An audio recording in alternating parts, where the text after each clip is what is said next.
दोस्तों, नमस्कार, राम राम और जय श्री राम। मैं हूँ अश्विनी मगोत्रा और आप देख रहे हैं अपना पसंदीदा चैनल जम्मू तर्कश। दोस्तों, आज के इस भाग में मैं आपके साथ ये चर्चा करूँगा कि क्या can a court can decide any case just in 1, 2, 3 और 4 ईयर्स। क्या कोई भी कोर्ट हिंदुस्तान में किसी भी केस का फैसला 1, 2, 3 या 4 साल में कर सकती है या नहीं। दोस्तों, इस संदर्भ में मैं आपको बताना चाहूँगा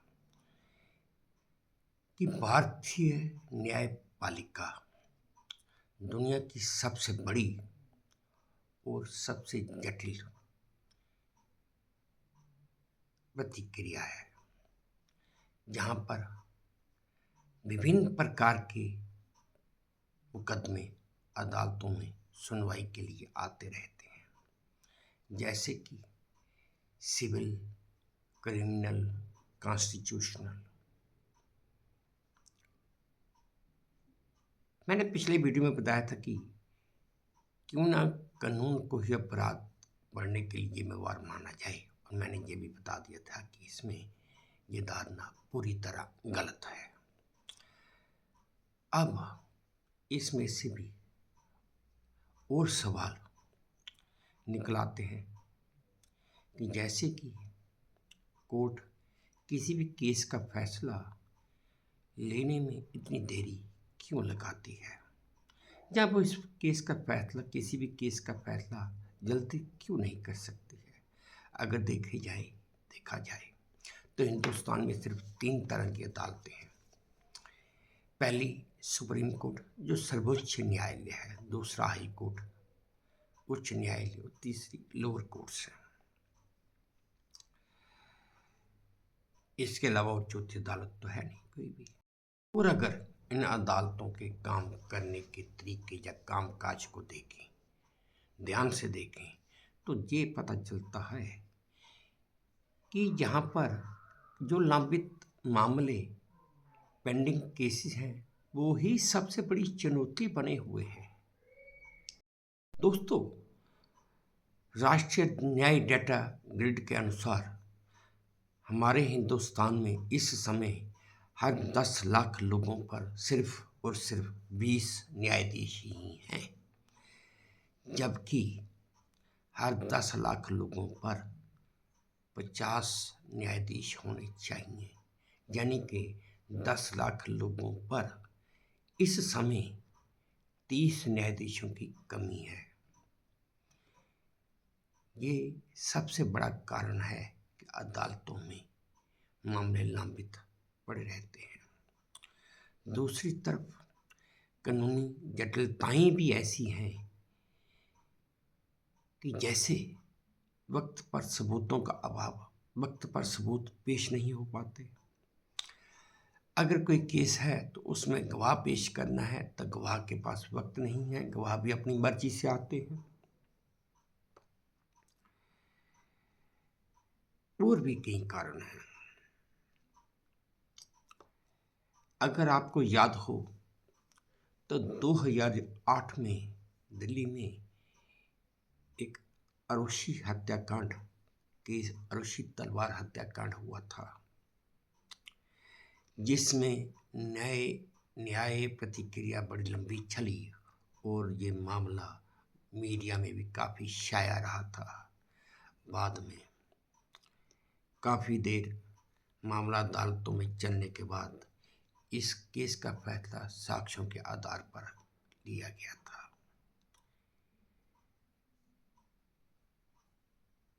ये मामला भी दर्शाता है कि केस कैसे कैसे जटिल होते हैं और अदालतों में कुछ समय लग ही जाता है।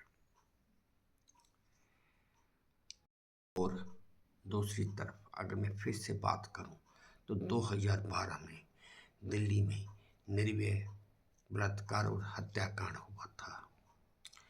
इस मामले में सरकार ने फास्ट ट्रैक कोर्ट बनाई थी और उसने 8 साल में अपना फैसला देकर अपराधियों को फांसी की सजा भी दी थी। ये तो 2 उदाहरण मैंने आपको बताए कि पहला अरुषि तलवार का और दूसरा निर्भया हत्याकांड। ये 2 उदाहरण बताने का मेरा मतलब सिर्फ उद्देश्य इतना था कि पहले अरुषि तलवार हत्याकांड में कोई गवाह या साक्ष्य जुटाने में ही पुलिस को वक्त लग गया, इसलिए उसमें 8 साल लगे। लेकिन निर्भया हत्याकांड में 4 भी वक्त लगा कि कानूनी प्रतिक्रिया ही ऐसी है। अगर मैं ये कहूँ कि इसके अलावा भी अदालतों में देरी के और कारण होते हैं, जैसे कि मामलों की ट्रैकिंग कर पाना बहुत मुश्किल है, क्योंकि अदालत में आज की तारीख में हर काम कागजों पर ही होता है। कागजों में नहीं, कागजों पर ही होता है हर काम। वकील जहाँ जज जहाँ उसके नाजिर को अपने हाथों से लिख कर ही करना पड़ता है। डिजिटल टेक्निक सबसे बड़ी कमी है, जबकि आज की तारीख में ज़माना और दुनिया डिजिटल होती जा रही है। ये तो आप भी मानेंगे कि ये सबसे बड़ा कारण है। एक तरफ अदालतों में अगर एक लोअर कोर्ट की जज ने फैसला दिया है तो जो पार्टी उससे असंतुष्ट है, सेटिस्फाइड नहीं है, वो पूरी अदालत में उसके लिए अपील करती है। रोज़ कितनी अपीलें ही फाइल हो जाती हैं। हाँ, जाहिर है ये लोगों का अधिकार भी है कि अपील क्यों ना फाइल की जाए, लेकिन मैं लोगों से कहना चाहूँगा, क्या जो लोग अपील फाइल करते हैं वो अपील फाइल क्यों करते हैं, इसका कारण वो ज़्यादा बेटर खुद ही जानते हैं। इसके साथ कई बार मैक्सिमम टाइम्स पे अगर आप देखें तो पुनर्विचार जज कहीं भी फाइल कर दी जाती हैं। भाई आपने अपील फाइल कर दी तो पुनर्विचार जज का फाइल करने का फन तुक क्या बनती है। इस वजह से मामला और लंबा खींचना शुरू हो जाता है, फिर हम कहते हैं कि कानून काम ही नहीं करता। चलिए इस वीडियो को लंबा ना खींचते हुए, कारण तो बहुत हैं, लेकिन फिर भी मैं कोशिश करता हूँ कि इस वीडियो को लंबा ना खींचते हुए ज़रा ये सोचें कि अदालतों की कार्रवाई को कैसे तेज, आधुनिक और सरल बनाया जाए ताकि हर एक की समझ में भी आ सके। पहला, अगर जजों की संख्या बढ़ा दी जाए तो न्याय बहुत जल्दी से मिलने लगेगा, क्योंकि आज की तारीख में जजों की संख्या कम होने की वजह से एक जज को ही न जाने कितने केस हर रोज सुनने पड़ते हैं।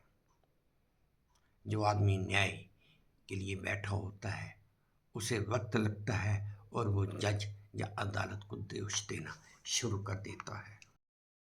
वैकल्पिक विवाद समाधान यानी कि एडीआर, मध्यस्थता, सुलह और लोक अदालतें जैसी विकल्पों को बढ़ाना चाहिए। हाँ, हमारे हिंदुस्तान में इस समय लोक अदालतें तो चल रही हैं, लेकिन वो भी काफ़ी धीमी रफ्तार से। इन अदालतों की वजह से सिविल केसेस, सिविल मामले तो बड़ी जल्दी ही निपट सकते हैं, इसमें कोई दो राय भी नहीं।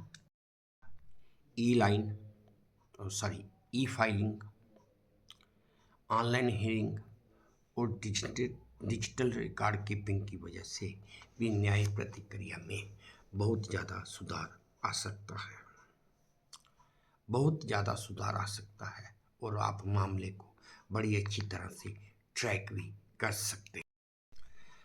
अदालतों में फैसले और न्याय तो आज की तारीख में भी होता है। अगर ये कुछ मैया और सरकार अडॉप्ट कर ले या इनके ऊपर और थोड़ा जोर दे, जहाँ अदालतों के संसाधनों को और बढ़ाए, तो अदालतों में न्याय बड़ी जल्दी मिल सकता है। और अगर सरकार फास्ट ट्रैक कोर्ट्स का ज़्यादा से ज़्यादा गठन करे तो लोगों को त्वरित यानी कि बड़ी जल्दी न्याय मिलना शुरू हो जाएगा। इससे लोगों के दिलों में जो न्याय के प्रति जो भावना है वो खत्म हो जाएगी। ये तो आज की डेट में भी कोई नहीं कह सकता कि अदालतों में न्याय नहीं होता। हाँ, न्याय होता है, ये तो मैं भी कहता हूँ, लेकिन कुछ देरी से होता है। 19वीं सेंचुरी में ब्रिटेन के एक स्टेट्समैन थे और वो प्रधानमंत्री भी थे। उनका नाम था विलियम अवार्ड ग्लैडस्टोन। उन्होंने यही लाइनें लिखी थी कि justice delayed is justice denied. और सरकार को चाहिए कुछ भी करके किसी भी तरीके से लोगों के दिलों से ये भावना बाहर निकाल फेंके। यकीन मानिए दोस्तों, जिस दिन अदालतों में किसी भी केस में 1, 2, 3, 4 साल में किसी भी केस का फैसला आना शुरू हो जाएगा, हिंदुस्तान का समाज एक सभ्य, पूरी तरह साक्षर और सभ्य समाज बन जाएगा। अपराध इतना कम हो जाएगा कि लोग अपराध का नाम लेने से भी कतराएंगे और कोई भी अपराध करने से पहले 1000 बार सोचेंगे कि मैं अपराध करूं या ना करूं। दोस्तों, जी थी मेरी आज की चर्चा।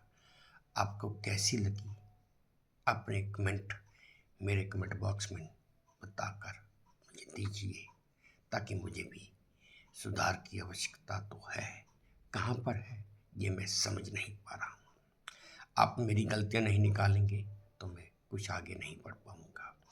अब लास्ट में मेरी प्रार्थना, अगर आपको मेरी ये चर्चा अच्छी लगी हो तो प्लीज़ इसे सब्सक्राइब कीजिए, अपने दोस्तों के साथ शेयर कीजिए और लाइक कीजिए, ताकि मुझे भी कुछ मोटिवेशन मिल सके। धन्यवाद।